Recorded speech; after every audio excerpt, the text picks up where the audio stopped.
5 seconds.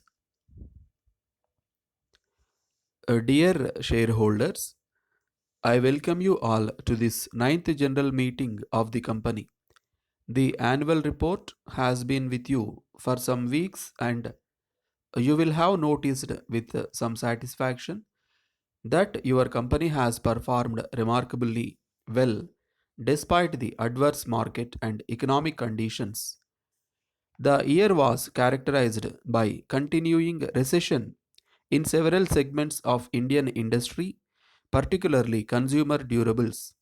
We estimate that the sale of watches by the four key Indian producers declined to a certain extent.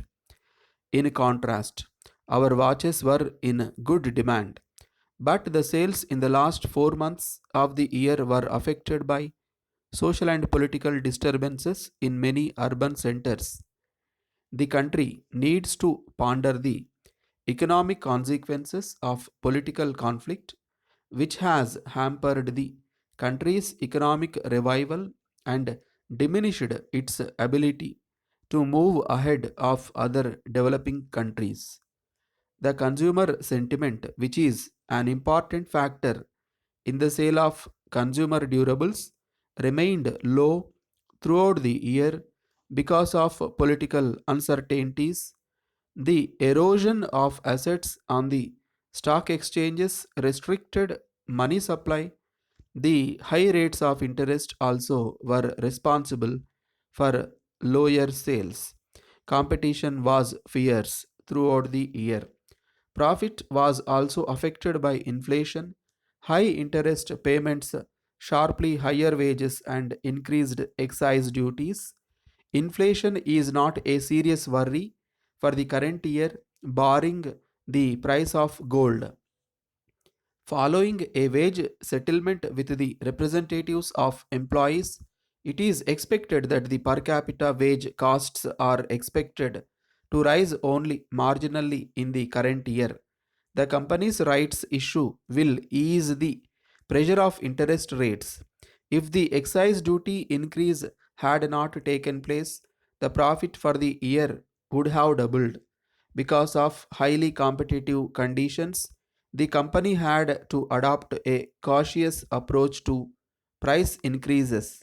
We now believe that we were more cautious than warranted and have therefore taken remedial action in the first quarter of this year, which should certainly reflect in the profit performance of the next year. Shareholders will be happy to know that your company has performed very well in the first quarter of the current year. We are looking forward with renewed confidence to a bright and rewarding year. Greater focus is being placed on customer service. There are now over 9 million watches of our company in use.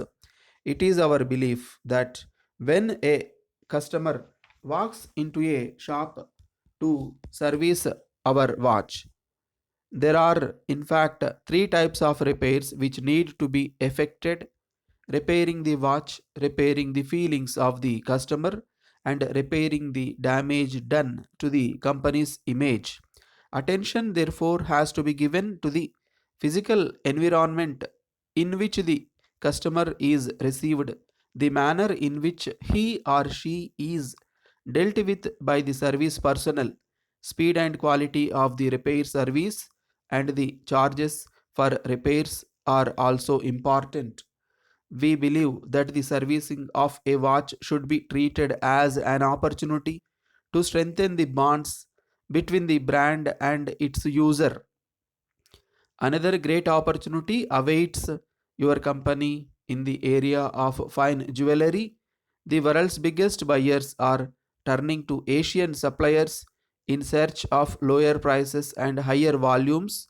India has a large pool of human resources equipped with the requisite skills and available at a fraction of the cost of counterparts in developed countries. It is this opportunity that we want to seize, bringing to the task the many skills which we have acquired in the business of making and selling watches next year is expected to be crucially important for company's development.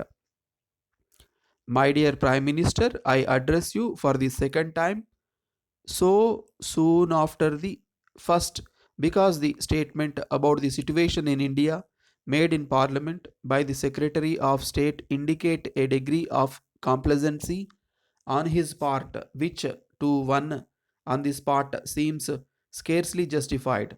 My duty as Privy Councillor also constrains me to place my views before you, although those views are no better than misgivings and apprehensions. A friend of mine assures me that he is writing to the Secretary of State much to the same effect, and that is why I refrain from sending him the enclosed document and comments upon it. The document is an account of the doings of the police in my district, which is signed by well known citizens. I can vouch personally for the character and high standing in public life of many of them. If a public inquiry is refused and the government deny the facts in the legislative council, the likelihood is that 9 out of 10 intelligent persons would believe the version of the signatories without hesitation. I do not forget the difficulty of those that have to keep order.